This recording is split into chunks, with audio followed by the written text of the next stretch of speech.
Most of the speakers you know, but I'll just quickly introduce, and there's no name, David from Novo Nordisk, where he leads intelligent production, previously co-founder of Shape Robotics, and Christina Sørensen, who leads Nordic policy at Google.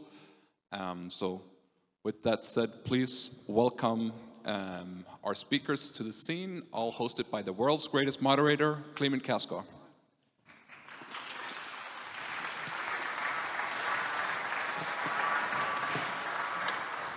All right, thank you so much. And let me just repeat that we do not have a lot of time for all the issues that we have to cover. We do want you guys to be able to ask questions, so please think about this well in advance. We'll let the microphones move around the room once we get to it. Christine, let me start with you. What are your thoughts here? I mean, we've been told now that basically everyone is to gain from this. We've just heard from Kenneth that we shouldn't boil the ocean, that it's important to come up with small projects that are, you know, doable. Essentially, that's what you said, right? Rather than being very ambitious. At the same time, we've now been told over the course of a few hours that things move very fast. You just made this point as well. So how to calculate this? How to say, well, we need something that is scalable, and at the same time, we can see if we don't move fast, we will lose out. Do you know what? I don't know if you had the same thoughts as me during the break. I just really wanted cake. I was fantasizing about this big cake buffet of all kinds of chocolate cookies and I don't know, whatever. See, that's kind of the same thing that we're talking about here. There is a buffet there, but we kind of need to go to it, right? And that's my biggest worry. I mean, of course, there are multiple gains, there are multiple opportunities, there are multiple challenges as well. But the ones that can solve for these challenges, the ones that can make the opportunities specific and easy to grab for their customers, they will be the ones that gain. Will Europe be the one? I don't know. It does take some investment. All right, now David Christensen, you have a point on this exact issue. You wrote to us that you are not sure that Europe has such a good chance of becoming a global AI player. Why not? Well, I mean, I think if you look historically at it, very few tech giants has come from Europe. I think SAP is maybe the exception in the room here. And there's a lot of reasons for that, right? I mean, Europe is super conservative. We are not good at funding research and innovation. We don't have a good ecosystem for capital, like venture capital and things like that, that they have in the US. We don't have a big home market. So I think there is a lot of good reasons for it being difficult for Europe to actually grow big tech companies. That doesn't mean that we cannot have companies that can take in these technologies and use them and, you know, increase the productivity of the company themselves, like Novo Nordisk or other companies. But actually creating the sort of foundational technology companies will be pretty difficult in Europe. And speaking, David, from your point of view and the company, the size of your company, certainly within the Danish economy as well, to what extent is this about structural factors? To what extent is it about how many Europeans we are? To what extent we have a common market? And to what extent is it about what the European states and certainly the EU would like to do? Can this be a political decision? Can it be that Europe say, well, we can't lose out this time around. We can't let the same thing happen. We need to be able to compete with China and the US, and we will make sure that we can. I don't think it's that simple. I think European politicians can you know, try to say that, and then eventually they will not really get around to it anyway. I mean, that's how it is. That's how you see it, right? So I would definitely not invest towards that trend. Namik, what would you say? I mean, if you were to advise the European Union tomorrow and say, well, these are the strengths, these are the positions or bases of strength on which to build. If Europe decides to enter this in a big way, can you make the opposite argument and say, well, maybe we can do well? Well, we don't really do well, as you know. I mean, currently we are definitely behind in terms of the development of basic, foundational models, large language models, and everything else. And as I said, in my presentation, and many of my colleagues here, it is really difficult to find this fine line between, Wild West which, by the way, also promotes some innovation and a progress, and at the same time, responsible approach to this one, because what you have on the other side of the outcome are real human beings and faith and everything else, right? So, as I said, I mean, we talked about that. Who is going to be hired? Who is going to be fired? Who is going to be... I mean, these are serious things. So I guess it's not going to be easy to find it. What this gentleman from European Union Parliament, I believe, you know what he said, I believe it's not a bad start, you know, to come up with the first set of principles and then kind of implement them not immediately, but slowly. Right. And gauge and tune as you go. So Namik, if one was to sort of look at two of the resources or two of the parameters that are central here, one could say is simply money. Is there, you know, funding? Will the European Union go in and say, well, we need to do a package, we need to do something, we need to make sure that the universities are there, research funding, grants, whatever. So one could simply money. The other one could be courage.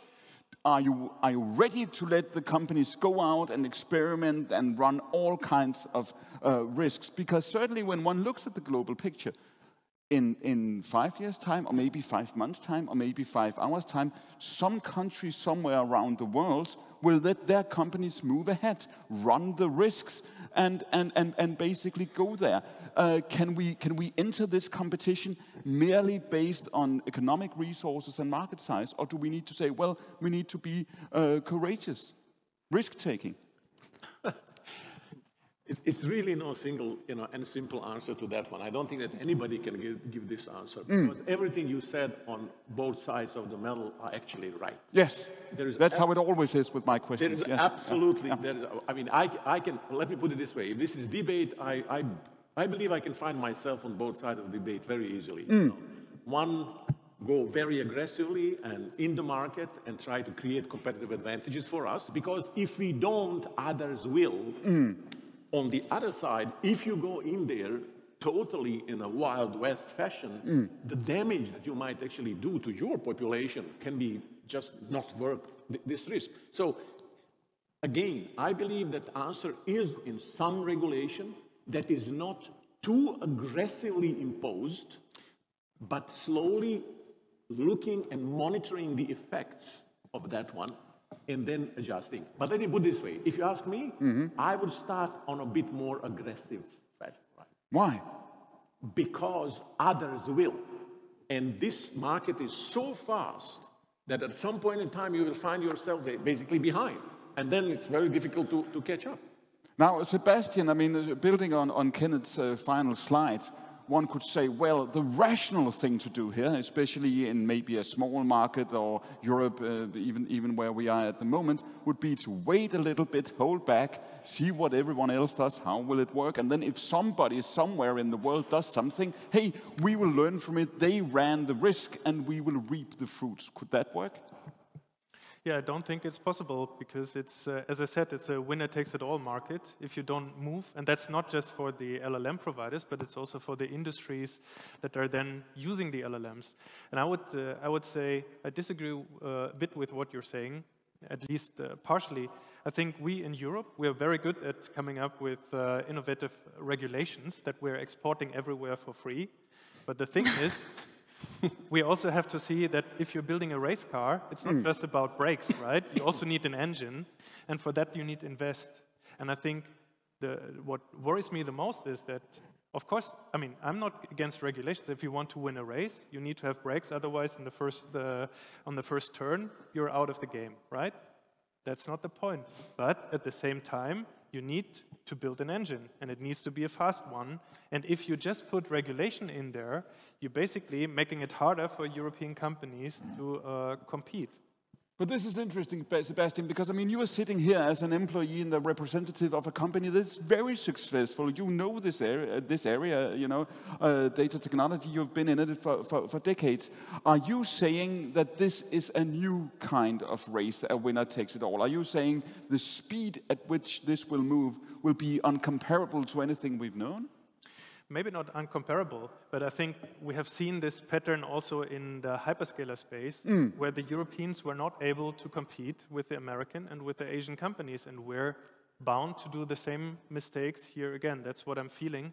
And I think that, of course, we can say we need more courage in European companies, but I think courage, like intelligence, is distributed evenly all over the world. It's very easy to say more courage, but you need to have an environment in which this courage is paying off. And if there's so much risk in Europe, basically investments will go elsewhere. And investments are defining how many people are working on it, how many shots you get on innovation. If we don't have an environment in Europe where investments are coming in, we will not be able to compete. All right, I have a follow-up question, but in a few minutes, ladies and gentlemen, please ask your questions. You'll be able to do it. I'll have the microphones go around the room. Now, Sebastian, building on experience, looking back at the last 3 decades, looking at today's tech giants and so forth, one could be forgiven if one was to say, look, we know that Europe is not going to do this. We know that Europe is not going to be very risk-taking. Do you see any chance that this kind of cultural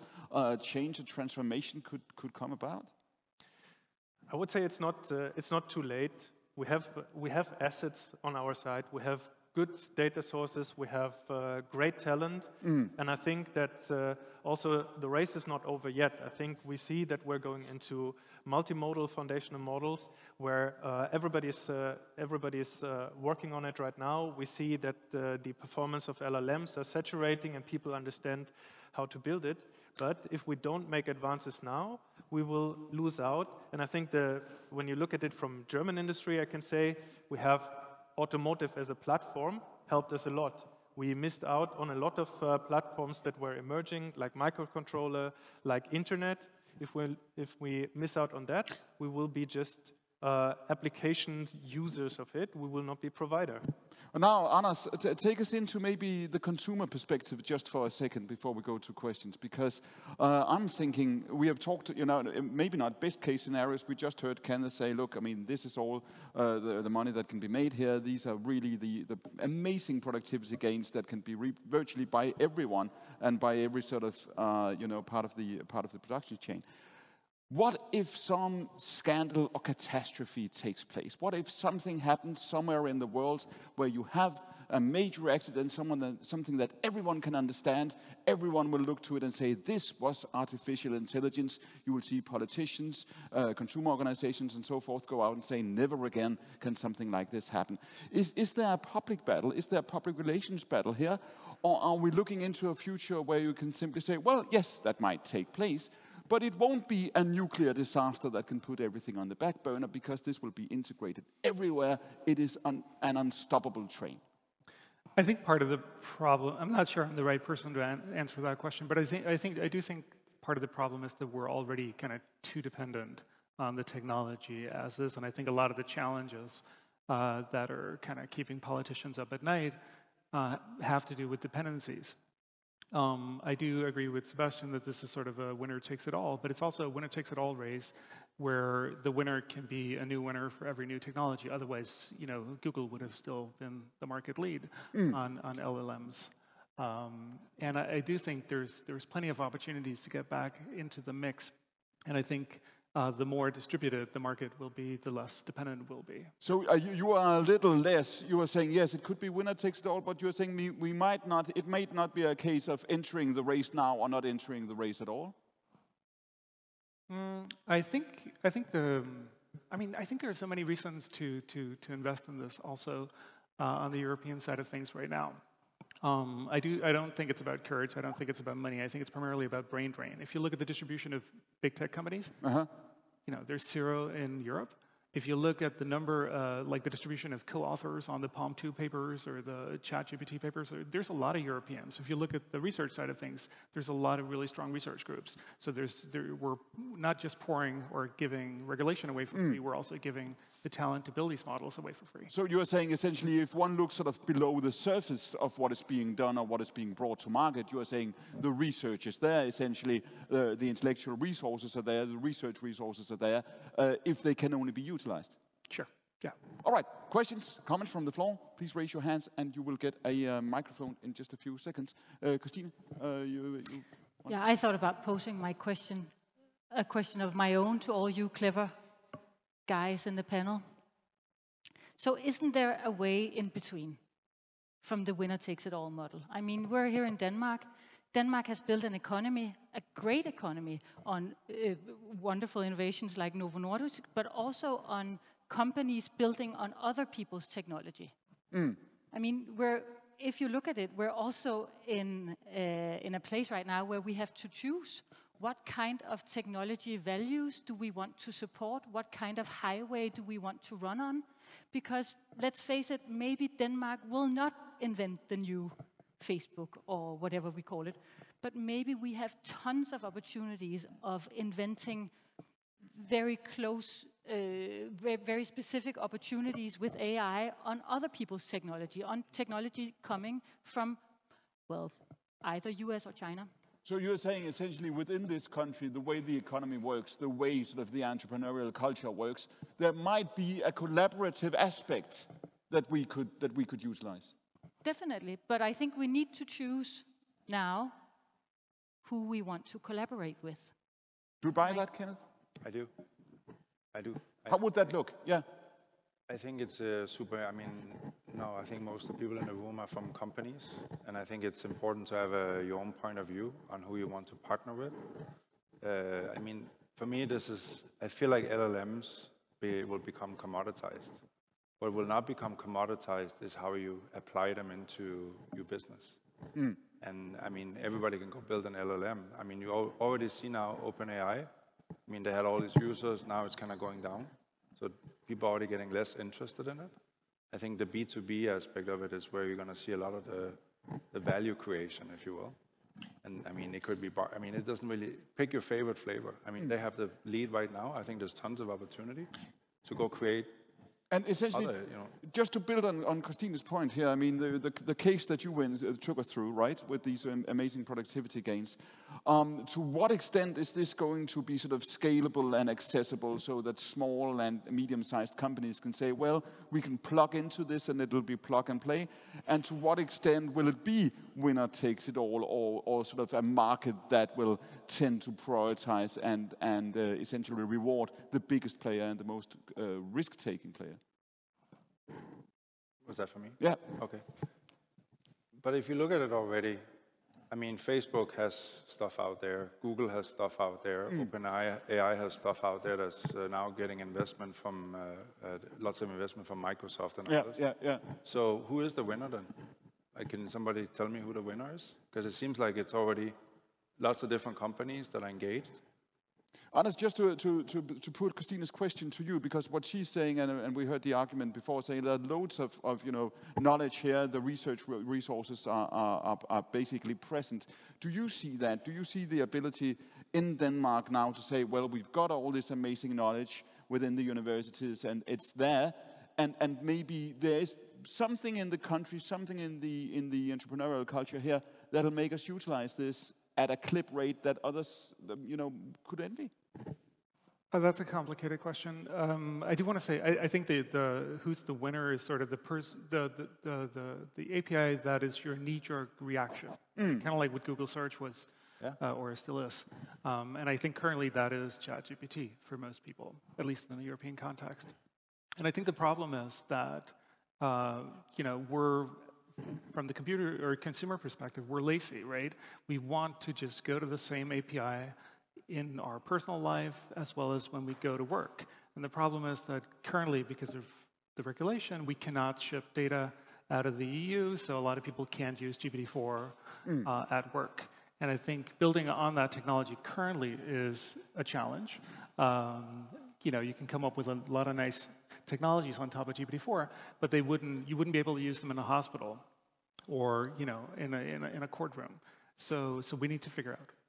Are you becoming more persuaded, David, by this discussion that Europe has a chance? I still don't think we have much of a chance for creating a tech giant, but I do believe that a lot of European companies will be able to sort of harvest the benefits of this huge productivity increasement. But are we making a mistake if we think in terms of Europe against China, against the US? Are we basically going to see a market that will be so global that you will go into the marketplace, you will buy the solution that is there, building on what Anders just said, and if it's Chinese, it's Chinese, if it's American, it's American, and basically things will move so fast that no one will be able to say, well, we're in a European market and we need a European solution or platform? I mean, what I think is that different areas of the world will be specialized in different things, and I think that the west coast of the US is pretty good at creating tech giants and creating these kinds of AI companies. And the rest of the world is benefiting from that, right? I mean, we do have the internet, we do have smartphones all over the world, and we are all benefiting from that. And I think it will be the same with AI. I mean, we are not going to be a global leader in AI in Europe, but we will benefit from the technology anyhow. So what would be the rational conclusion on that argument? Would that be to say, well, then in Europe we need to specialize, if the others are winning that game, we need to play a different one altogether? Well, I don't think it works like that, but I do think that you can have a point that we need to specialize in something. And then the question is, what is that something, right? I mean, at some point we all believe that it should be green energy, and I think the interest rate is killing that, so maybe it's something else. Let's see. All right, we have a question. Please stand up, sir. And we have a microphone coming. If you just introduce yourself and ask the question, please. Is this working? Perfect. I'm Nikolai from a company called Capacits. And my question is mainly in regards to transparency and explainability. So I heard a lot of you talking about transparency and explainability in these models. But I see a contrast towards that in relation to the models, because these models are trained on enormous data sets. So it's very hard to understand what these models actually learn. So how are you as companies actually providing transparency and explainability? Not just saying you provide it, but how are you actually doing this if it's a black box model? So, all right, excellent question. Yeah, sure. So we are kind of having lots of this cross-talking because, and it's very important what you just said. I mean, there is a consumer market and there is a business market. Correct. Okay? And as far as transparency, explainability, and everything else is concerned, it really depends how the models are actually built. I cannot talk about ChatGPT, OpenAI, Google, Meta, and all these folks who actually do that in a more, let's say, ungoverned way. I can't talk about that because I don't know what they do. I just know that there are tons of lawsuits and concerns and all those kind of things related to that. What I can know is what we, for example, do for the business, right? Yes. Because for the business, we are not starting with these models that are built on data from an internet, that are built from data from Wikipedia, that are built from a data which is not trusted, governed, and controlled. What we do, when we do take the source of the data, first of all, we set our algorithms to try to find bias, to try to find the privacy issues, to try to weed out those kind of things, because they are algorithms to look at that before you even build the model. Only on such curated data, we build a model. Exactly. And this is why we can guarantee, this is why we can indemnify customers, this is why we take responsibility for that. And the latest one, what we did, for example, is we say we will describe every data based on which our model is built. So we actually give a specification. This is that data. I believe this is the only way to do that. If I could just make one more comment, which is related to this Europe stuff. I believe that European, let's say, I don't know, is it conservatism or is it actually the right way to do things when it comes to privacy and appropriate approach to I would say the trustworthiness, actually can play well for us.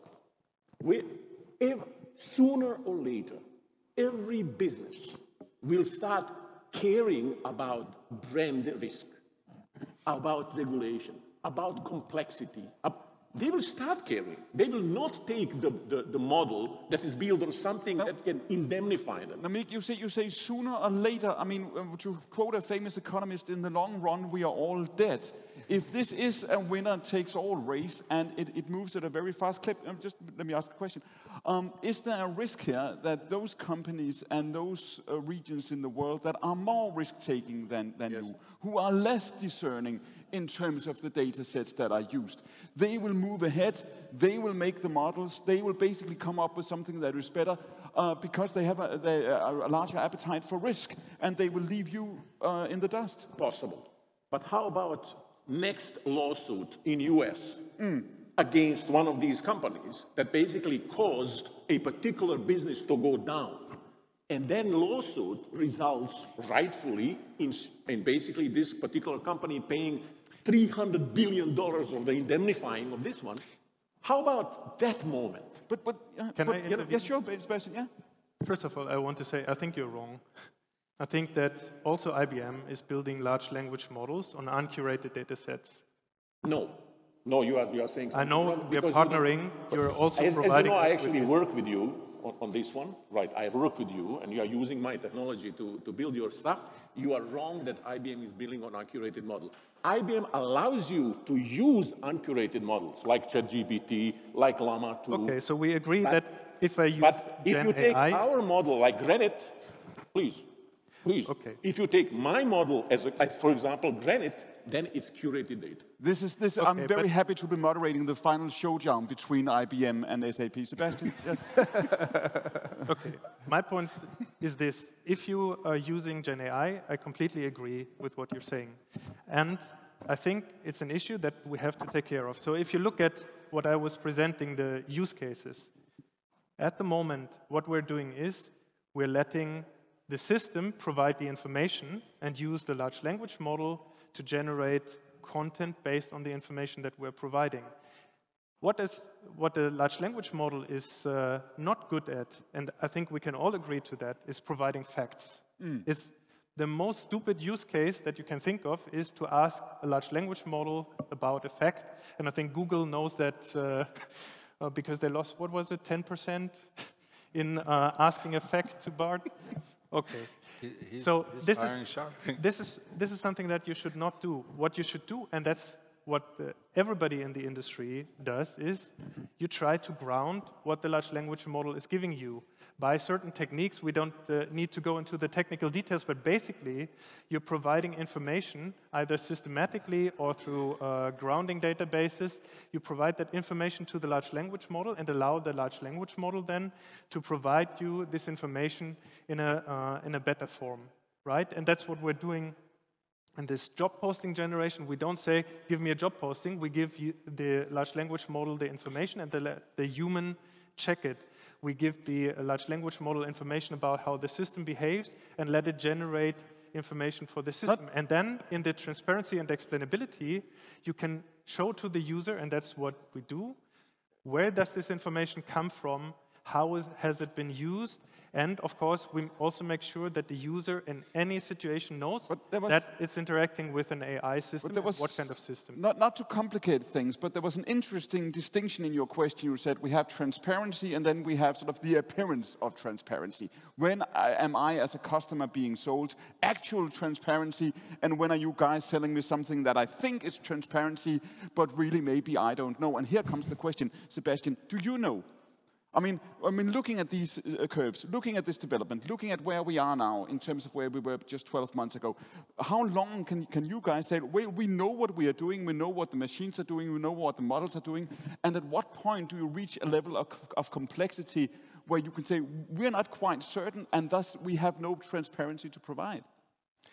I think it's not going to happen, to be honest. Right. So the thing is this, and I tried to explain this, you have the human providing the task. There is no LLM that thinks about, have self-understanding, has a motivation to do something. So the human is providing a task.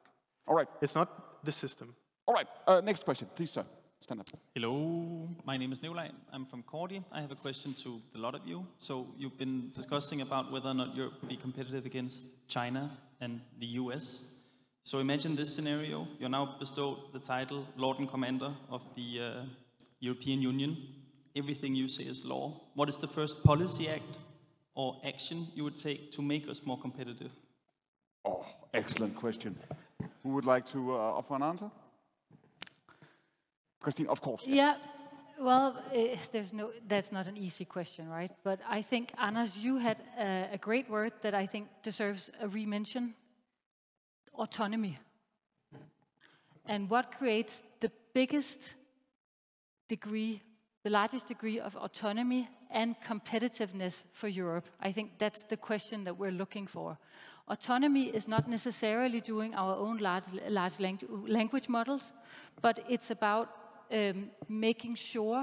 ensuring the travel of our data, of our solutions made in Europe. And actually, that's where we can go in and influence, right? Right now, Europe is doing the AI Act. Guys, it's not a bad idea. Everybody, the world is looking at Europe right now for the AI Act. It's not a bad idea. Well, some of the guys' ideas might be a bit rusty. I mean, what is it called? The high risk AI definition of what is that and what is that. But, you know, it's pretty good. So, I mean, that's where we can go in and influence both our autonomy, how the highways we can use, the existing technology that we can use to create our own services, and our competitiveness by enabling our own services. So I think that's what I would look at. Anders, how do you look at this? I mean, in terms of regulation, and that is what the question is about. In terms of regulation, are we going to see if Europe is falling behind or keeps falling behind in a couple of years' time? Will we see the politicians and others, the industry itself, say, look, do away with the regulation? It won't help us. We simply need to get in the race. Right. I think the kind of technologies we're talking about here come with amazing opportunities, amazing challenges.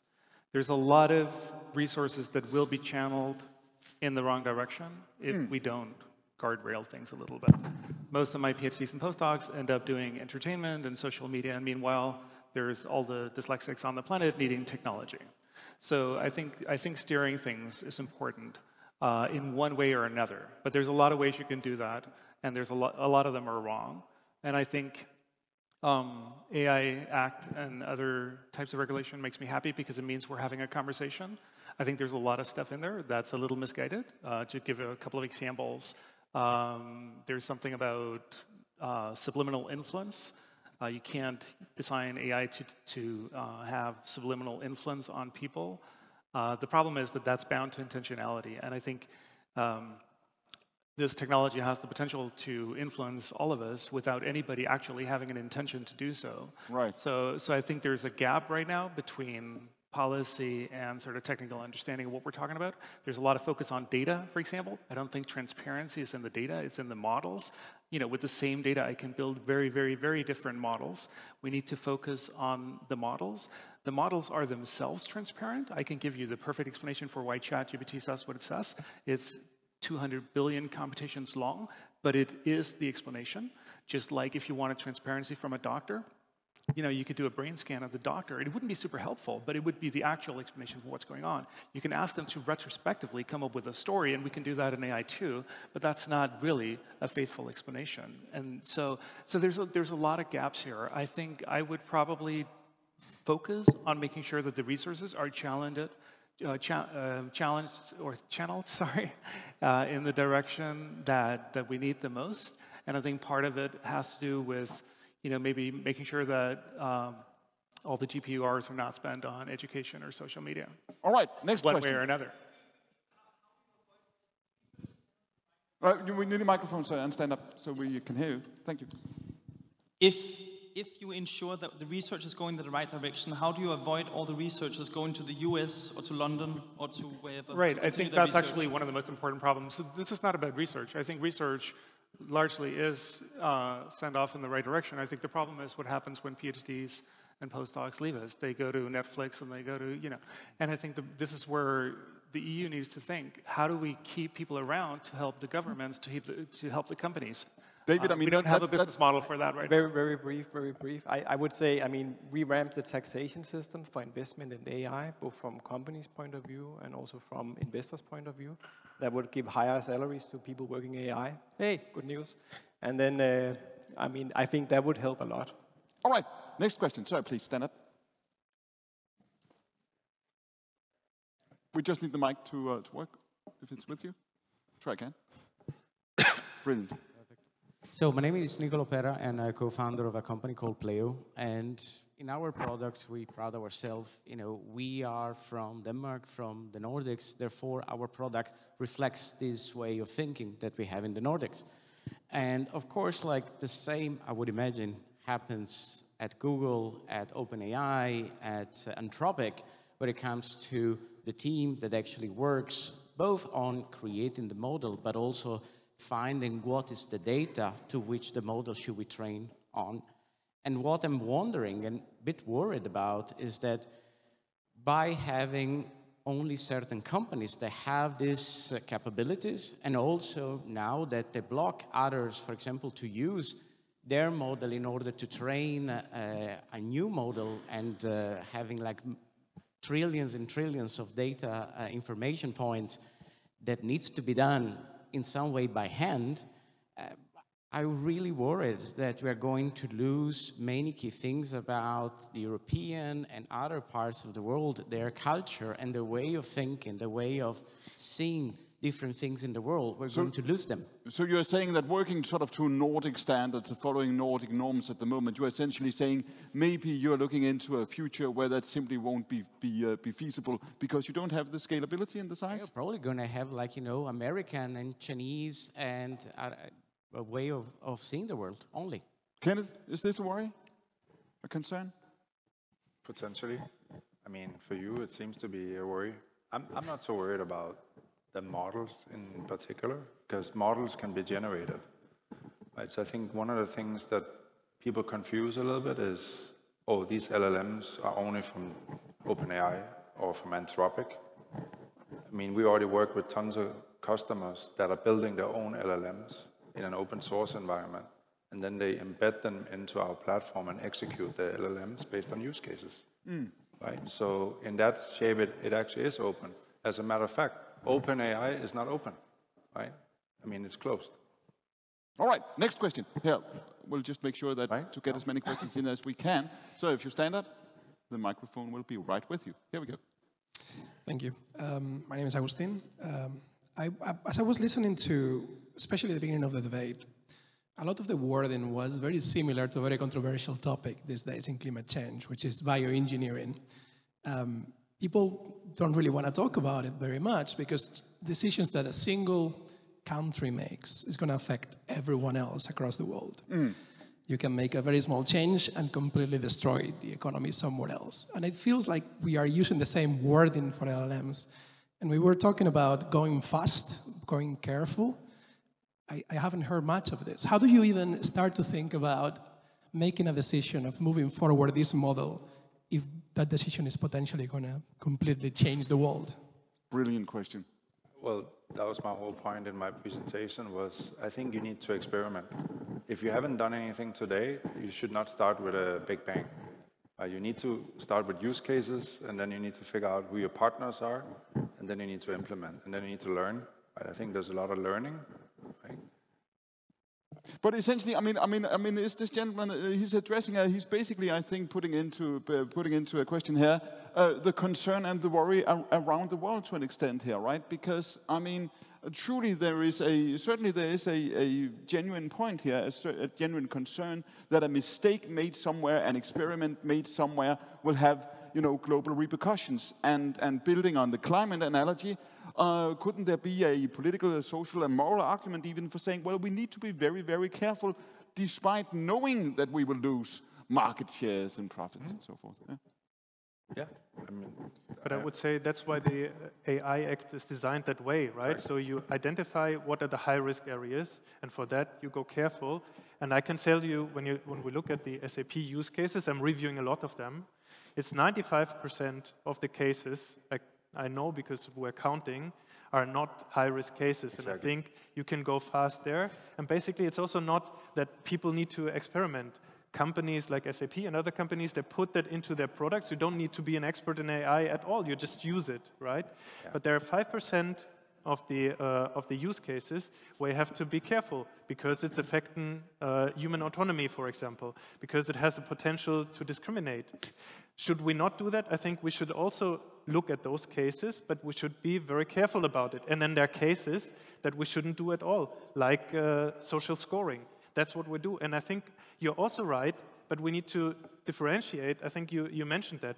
There's large language models, and unfortunately, they're representing, to a certain degree, the data they have been trained on. So you cannot make the claim that an American or Asian-trained or Chinese-trained large language model is not encapsulating certain views. But it doesn't surface on, I would say, 99% of the cases. You can use arbitrary models, and we can replace one with another for, I don't know, matching invoices. But there are some application areas where you have to be careful. And for those, if we don't have autonomy in Europe, if we don't have models that are trained on our data and obeying to our beliefs, we get into trouble. Are you certain? I mean, just to play the devil's advocate here, I mean, isn't there a risk here of the complexity getting out of hand, Sebastian? Building on the climate analogy, I mean, essentially that's what we are seeing now, right? We're essentially being reminded that this planet is an ecosystem, everything is interlinked, and you're sort of saying, well, we have this, and this is risky, and we have this, and this is not. But surely they are linked, they are related, there will be spillover effects, and once the complexity starts to grow, is it always as easy to calculate something being risky and something being safe? So risk is basically a function of the probability that it's happened and the impact that it has, right? There's no technology in this equation. It's basically these two factors, and I think humans are very good at assessing risk for decades now, or centuries. I think we shouldn't pretend that we don't know how to manage risk. We manage risk, and there are technologies like atomic bombs that have a high impact, and not so low probability. I think what we have to make sure, and I think the AI Act is really cool, in my opinion, we should look at what is the use case, not what is the technology, but what is the use case, and assess risk according to probability and impact. And if something has too high impact or too high probability, or the cross product of it is too high, then we should do something about it. Yeah, but good. But something which is really missing here in the answer is that you also have to actually pick the right partner to build that, right? So your partner needs to have the principles and the ethics pillars, like, for example, SAP actually presented here, right? That they have, like IBM has. So you need to look at what is actually that company that you are building this stuff in. Build on what do they do? What do they do for transparency? What do they do for bias? Because they actually need to specify that.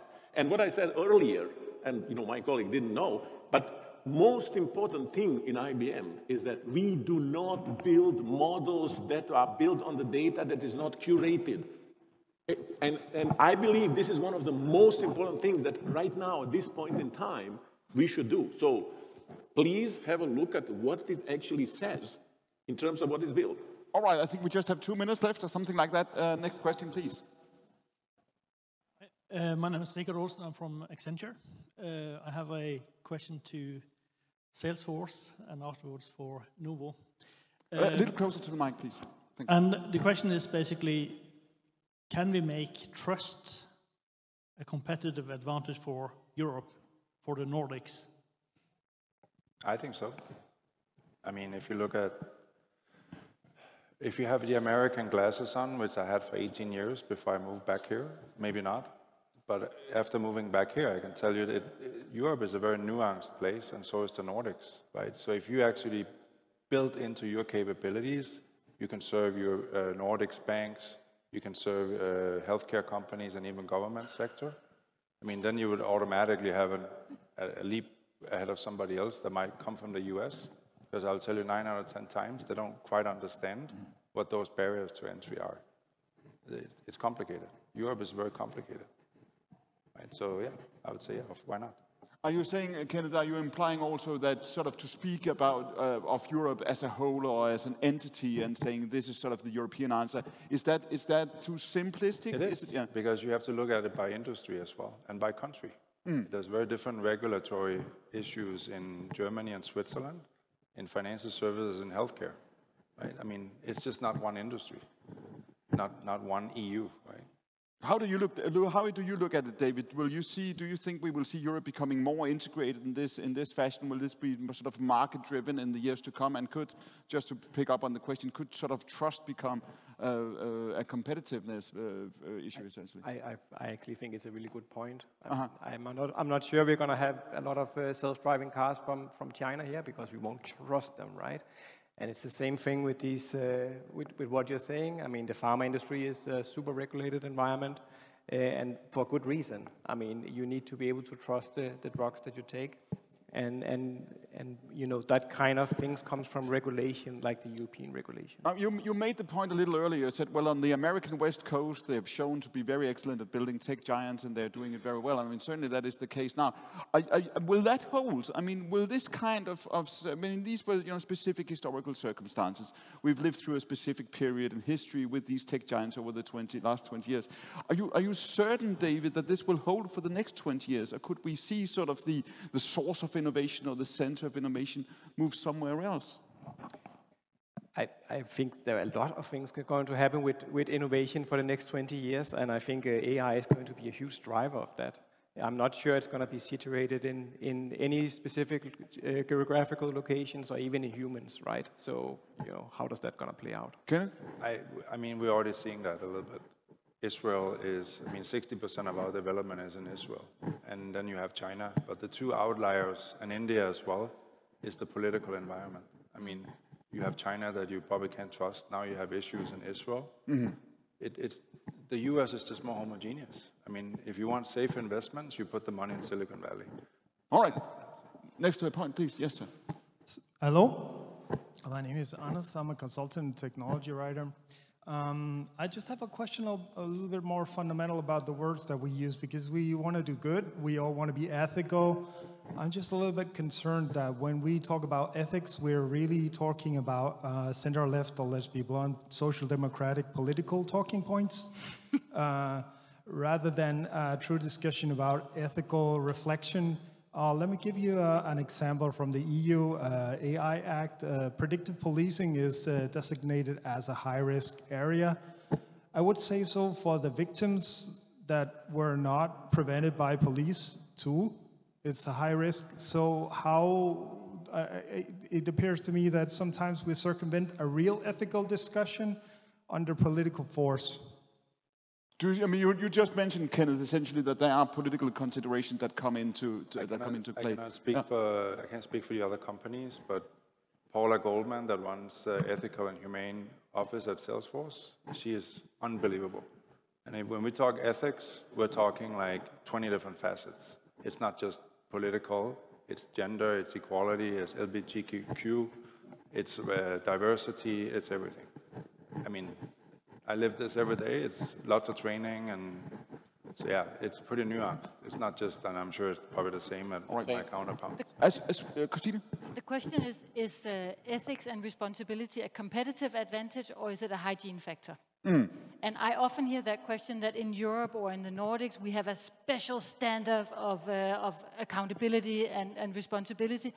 And I'm just not sure of that. I mean, I know that we talk a lot about it and we make a lot of regulation, but I'm not sure that the degree of responsibility as is seen in regulation in Europe is the competitive advantage. But I do think that in the long run, the centers of, I hope so too, the centers of innovation will be the ones where responsibility is a hygiene factor. So just to be clear on that, when you are saying that you are not certain that the transparency or sort of the legality, whatever you want to call it, you are not certain that it is a sort of an edge for Europe at the moment, an advantage. I'm not sure I see it. Right. Well, I mean, transparency.